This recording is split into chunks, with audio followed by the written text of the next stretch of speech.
I want to see how far we can get together, what we can learn about each other, what I can get from it now that I can draw with someone by my side. That sounds like she's asking him out. Yeah. Basically, just say, hey, do you want to be my boyfriend? Well, okay, that's her way of saying that, but like, other people kind of would have said, do you want to go out with me? She's so close that I can even hear the water droplets dripping off of her face, so close that I can smell the scent of her skin leaking out from her pores. Okay, a little graphic, and into the water. Some things should just be kept unsaid. Yeah, like that. Will you stay with me until the end, CR? Dang, that does sound like a declaration of boyfriend. You called it. Yeah. I was wondering who he would get with. No, I'm serious. It was like Luce, Claire, and Ziva. Like, which one? CR? I step back again, losing the small margin that had once allowed me to breathe. Luce looks at me perplexedly, and this time I can't give her an eloquent or sarcastic response as we'd usually do with each other. Because I love you too. I'm drowning. Oh God, that's worse. Literally? What the? Can he not swim, or was he in such a shock? Either. Both, maybe? Luce grabs me just in time and manages to pull me out of the water so that I can grab the edge of the pool and support myself. I manage to get out, lie down on the floor, and recover my stamina. What happened? Why were you suddenly drowning? Luce stands next to me, still soaked, and I try to answer her even though my lungs feel completely empty. Couldn't reach. I pushed you into the pool earlier, and you were fine. It might have been in the shallow part, but... You can't swim? I lower my head embarrassedly and say nothing. You can't swim? Wahahaha. Could you be any more useless? Of course you tease him. I know, right? Sneering as only she can, she goes to grab a towel and throws it in my direction afterwards. Use this. I'll go inside to get another towel. Luce says goodbye. Goodbye. Still laughing about discovering another weakness that she can use against me from now on. The sound of the sliding door closing leaves me alone in the garden, sitting near the edge of the pool. And earlier they told me that there was only one towel. I observed the pool, silently thinking about what had just happened. Now that I think about it, that was the first time she ever used my name. Oh, that is true. She never referred to him by name. Oh, yeah. That's Throughout right. the whole game.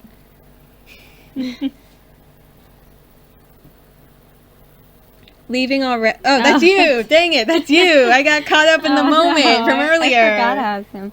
Leave it already? I've sent you some clothes. Lent you some clothes, so you shouldn't have to worry about getting a cold, but if you insist. Yeah, it's late. I want to take a shower, and I may not be tired yet, but I know I'll end up exhausted from this long day. In any case, I want to thank you for everything. It was a great birthday, and I really had fun. I don't sound like I make it sound like he didn't have fun. Sorry, guys. But go ahead. The boy-girl ratio will be even more in my favor if you leave, so I can't complain, but... Thanks, compañero. Are you sure that nothing bad happened? On the contrary, Aze. Then... It's because everything went so well. I observed the house from the outside, looking at the lit-up windows, trying to catch some sort of movement from the distance. I sighed, decide to forget about it, and walk along the walls of Aze's house on my way home. But as I turn around the corner, I find someone waiting for me. As usual, this was something only she could predict, surprising me again. That's Claire! Hat girl, right? Yeah, Hat Girl. That's you, right? Yeah. I can't do it seriously, or what she's saying. It's like a stalker. Okay. Leaving without me, CR.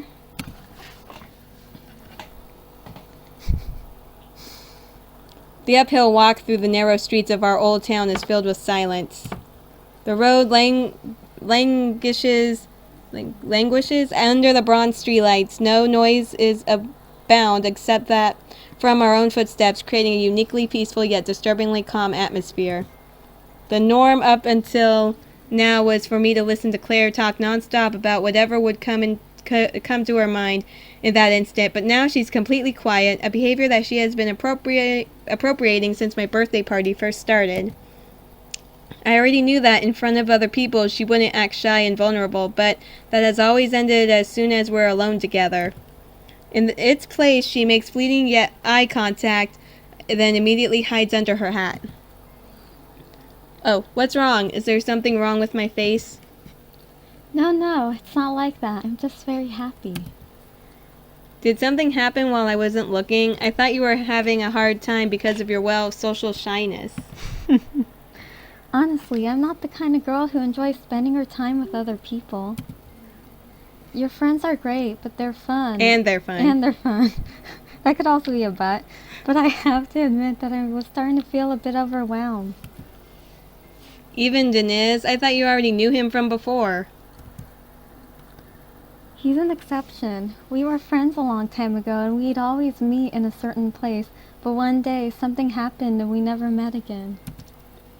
Our friendship grew distant over time, and although we get along, there's a wall between us that neither of us have any intention of tearing down. You make it sound as if something terrible happened. I wonder if that's actually it.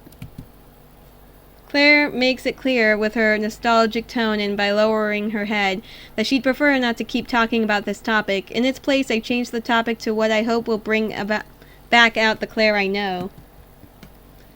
That doesn't explain why were you so happy today, though. What actually happened? You happened, Ciaran. I'm happy that I was able to attend your birthday party and for being able to walk by your side. Oh no, she's gonna confess. Oh no, is this gonna turn into a harem? Gosh, I hope not. Any vestige of sadness evaporates from her face as she clings to one of my arms with a tight grip. Claire's feelings are still strange to me, even though I have all the knowledge of them I need, so her displays of affection still take me by surprise every time. I'm myself when I'm with you, I'm not the kind of person who would hug anyone for no reason, much less be this comfortable around another person. I love you, but if it's you, then I don't mind. There's nothing holding me back. Oh, here it comes. I stop walking on the middle of the hill and stand still. Claire then lets go of my arm and looks at me with uncertainty. No. Dun, dun, dun. I've already noticed what's happening. I've been trying to ignore her extremely abnormal behavior, but it's only managed to make me even more suspicious since, after all, Claire's still kind of a stranger to me. This is gonna end with all of them confessing to him. I hope not. If you had nothing to hide, then there was no reason for you to make it so hard for us to meet. Every time I think I've gotten to know you better, you manage to do something that I can't understand. Why does Luce's neighbor have the package I was waiting for example? Was that also part of your doing? It was an accident. That was an accident, I told you. An accident? What the heck are you talking about? Get mailed to the wrong address? Look, Claire, I understand that you want to stay with me, know me, and all of that. I feel honored by that, but I need the full truth. Alright, I didn't want it to come to this ahead of time, but I guess I can say it today with certainty. Oh no. She bows her head, closes her eyes, and inhales deeply. I turn around and wait for her, shivers going down my spine for every second that I wait. She opens her eyes, looks at me tenderly, and... Look, he knows it too. What the? A car drives past our side of the sidewalk at full speed, instinctively forcing us to take cover because of the noise. Oh, I thought I was going to say a car drove past and hit her. Yeah, I thought I was going to hit both of them because they're both standing next to each other. What a psycho! He almost drove over the sidewalk. Are you okay? Claire nods in response. Let's go to the other side. It's a bit wilder, so it'll be wider. It's a bit wider, so it'll be safe. Wow, Wendy. Claire doesn't really look convinced, but she accepts it, following me while I cross the road. Halfway there, she takes my hand and forces me to stop walking. Here we go again. Better not be any psychos. Oh, I thought that was it. Okay. I love you, Ciaran. Dun, dun, dun. There it is. And then a car. Confession number 2. Confession 1 was Luce. Confession 2, Claire. I think Who's next? Ziva? Probably. Is she the only other girl? Yeah, Ziva's the only other girl. I tried to turn around, but she grabs my shirt as tightly as she can and buries her face in my back. Who do you vote for, people? Ciaran Claire or Ciaran Luce? Vote. Oh, I hope you finished that. I think I did, yeah. Okay. Oh, it's me again. I've loved you since the first moment I saw you.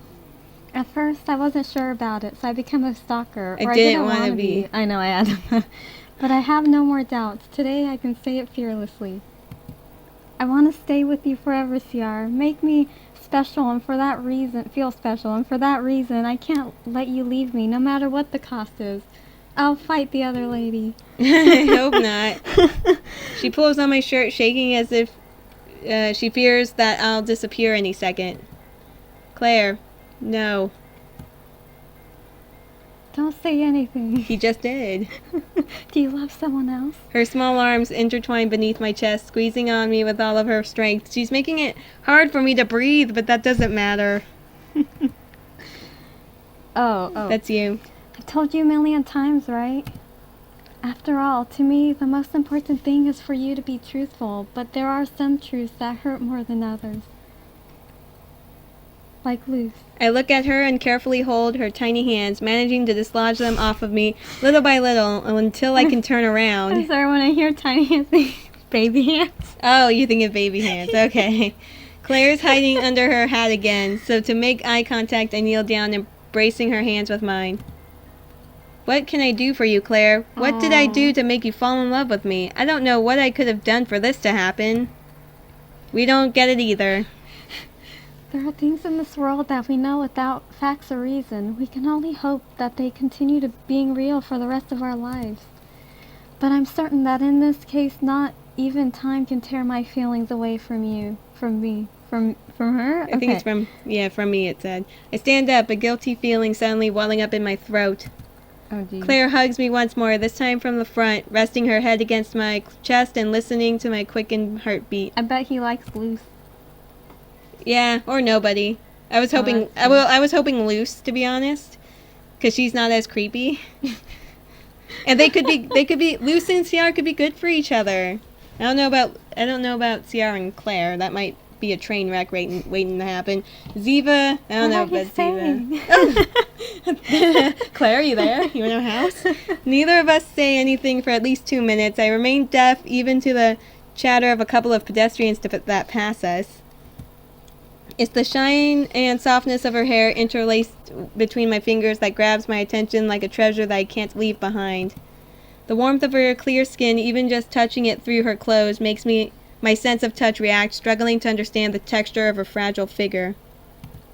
Seconds later, I feel her struggling to push away. I react surprisedly and let her go, even though I don't really want to break the contact. Let's make a deal, Ciaran. No deals. Claire takes a deep breath, gathering the courage she needs to speak. Her voice is gentle and sweet, but somehow also solemn. I've told you how I feel, but now I want to know how you feel about me, and I'd like to know your answer before we part ways on graduation day. I hope that's enough time. On that day, I want to hear your answer. I want to know the truth. I won't be satisfied if you aren't sure by then. I've told you many times that I don't like half-baked answers. Whatever it is, I want it to be real. I simply nod, confused. The presence she transmits, inconceivable for her height, doesn't allow me to give any other response. I'm glad that you understand. Does he understand? Claire sighs in relief, lifting a weight off my shoulders.